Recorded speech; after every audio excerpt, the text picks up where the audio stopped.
Hello friends, आज हम air force exam के लिए important chapter kinetic theory of gases का पार्ट नंबर 2 कर रहे हैं।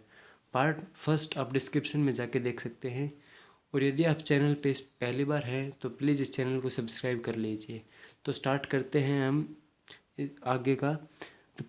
तो उसमें आता है pressure of gas. Pressure of gas जो है वो 1/3 रो सी स्क्वेयर के थ्रू दिया जाता है। Pressure is equals to 1/3 rho C square is equals to rho जो है हमको पता है कि मास अपॉन में वॉल्यूम होता है, तो ये फॉर्मूला बन जाएगा 1/3 m/v into C square is equals to, यदि हम इसको 2 से डिवाइड और 2 से मल्टीप्लाई कर देंगे तो ये फॉर्मूला बन जाएगा 2/3 एवरेज काइनेटिक एनर्जी का। 2/3 इंटू एवरेज काइनेटिक एनर्जी।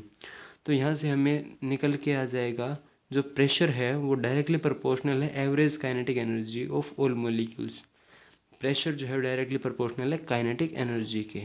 ठीक है, नेक्स्ट है इससे आगे degree of freedom. The degree of freedom for a dynamic system is the number of coordinates required to describe completely the position and configuration of system. यह बताता है कि हमें किसी सिस्टम को डिफाइन करने के लिए कितने कोऑर्डिनेट्स की ज़रूरत पड़ेगी, उसकी पोजीशन और उसकी कॉन्फ़िगरेशन को डिफाइन करने के लिए हमें कितने कोऑर्डिनेट्स की ज़रूरत पड़ेगी। तो degree of freedom of A system जो है वो दिया जाता है एफ और एन, किसी के थ्रू दे सकते हैं। एफ इज इक्वल्स टू और एन इज इक्वल्स टू, तो इसका फॉर्मूला होता है 3a-r। ठीक है, यहाँ पे ए जो है वो number of particles in the system है, and R is equals to independent relations हैं। ठीक है, इससे आगे है relation between degree of freedom of gas and ratio of specific heats. Gamma हमारे पास यहाँ पे रेशियो ऑफ स्पेसिफिक हीट्स है, तो गामा इज इक्वल्स टू होता है 1/1 + 2/f। एफ यहाँ पे डिग्री ऑफ फ्रीडम है, क्योंकि गिवन है कि गामा हमारे पास CP/CV है। तो F जो है डिग्री ऑफ फ्रीडम है। यहाँ से हम मोनो एटॉमिक का निकाल लेंगे, जैसे कि मोनो एटॉमिक में हमें पता है कि एटम्स की संख्या हो जाएगी 1, तो यहाँ से A की वैल्यू हो जाएगी 1। और इंडिपेंडेंट रिलेशन, मान लीजिए कोई एक मॉलिक्यूल है तो इसके इंडिपेंडेंट रिलेशन कोई नहीं होंगे, तो यहाँ से F की जो वैल्यू आ जाएगी वो हमारे पास 3 × 1 - 0, तो F की वैल्यू आ जाएगी यहाँ से 3। यदि हम यहाँ से गामा की वैल्यू निकालेंगे तो हमारे पास आ जाएगी ये 5/3। ये हमारे पास मोनो एटॉमिक की निकल के आएगी।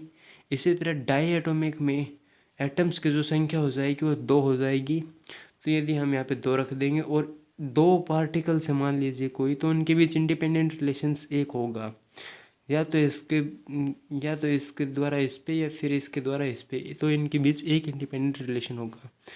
तो उससे जो नेक्स्ट वैल्यू आएगी वो 7/5 आ जाएगी। ट्राई एटॉमिक में हमारे पास 2 कंडीशंस आती हैं। ट्राई एटॉमिक में मॉलिक्यूल्स जो हैं वो लीनियर एक लाइन में है तीनों, या फिर अलग अलग है। यदि वो तीनों एक ही लाइन में हैं तो नंबर ऑफ एटम्स तो हमारे पास 3 हो जाएंगे, पर जो इंडिपेंडेंट रिलेशंस हैं इनके बीच वो हमारे पास 2 रह जाएगी। तो यहाँ से जो वैल्यू आएगी वो एफ़ की हमारे पास यहाँ से आ जाती है 9 माइनस इंडिपेंडेंट रिलेशंस 2 हो जाते हैं, तो एक तो 7 आती है। और यदि ये तीनों लीनियर ना होके तीनों अलग अलग कोऑर्डिनेट्स, मतलब तीनों ही अलग हैं, तो इनके बीच इंडिपेंडेंट रिलेशंस जो हैं वो 3 हो जाएंगे, तो 9 - 3 = 6 हो जाएगा। इनकी वैल्यूज़ के लिए सिंपल सा एक ग्राफ सा है ये। मोनो एटॉमिक के लिए गामा की वैल्यू जो होगी वो 5/3 होगी, डाई एटॉमिक के लिए 7/5, और ट्राई एटॉमिक के लिए 4/3 और 9/7, 2 वैल्यूज़ होंगी। ठीक है, इससे आगे है हमारे पास वेलोसिटी ऑफ गैस।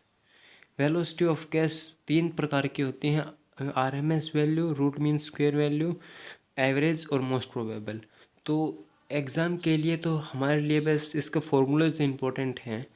तो RMS वेलोसिटी जो होगी वो √3RT/m होगी। R हमारे पास यूनिवर्सल गैस कांस्टेंट है, T हमारे पास absolute temperature and M = molecular mass. तो VRMS हमारे पास हो जाएगा √3RT/m। और फॉर डिफरेंट गैसेस मान लीजिए रेशोज पूछ ले आरएमएस वेलोसिटीज़ का, तो इसमें वेलोसिटी है वो डायरेक्टली प्रोपोर्शनल होगी under root of T1 upon में T2, और इन्वर्सली प्रोपोर्शनल होती है मास नंबर के।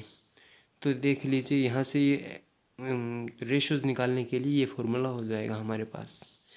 नेक्स्ट आता है इससे average speed of N molecules moving with speed. Average speed निकालने के लिए ऑफ एन मोलिक्यूल्स जिनकी स्पीड हमारे पास गिवन है, तो यहाँ से सी एवरेज निकालेंगे तो इन सभी को जोड़ देंगे अपॉन में नंबर ऑफ मोलिक्यूल्स।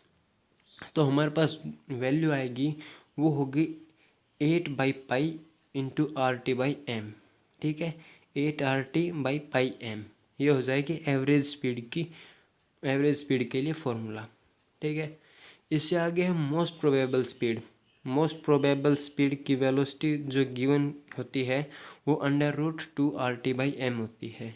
तो इन तीनों के एक बार फॉर्मूले फिर से देख लीजिए। VRMS होता है under root 3RT/m, average velocity के लिए अंडर रूट 8RT/m, और मोस्ट प्रोबेबल स्पीड के लिए अंडर रूट 2RT/m। इससे आगे जो है इन तीनों के रेशो हैं वो बहुत इंपॉर्टेंट है। रेशो कई बार पूछ लिए जाते हैं, तो इन तीनों के बीच जो रेशो होगा वो under root 3 ratio under root 2.5 under root 2। RMS velocity ratio by average velocity ratio of most probable speed. तो RMS वैल्यू होगी वो हाईएस्ट होगी, एवरेज का मतलब ये होता है कि बीच में, तो बीच वाली, एंड मोस्ट प्रोबेबल होगी वो कम। ये रूट्स में गिवन है वैल्यू, और ये वैसे न्यूमेरिकली 1.73 रेशो 1.6 रेशो 1.41। ठीक है, इससे अगली वीडियो में हम इसी चैप्टर से रिलेटेड क्वेश्चन आंसर्स करेंगे।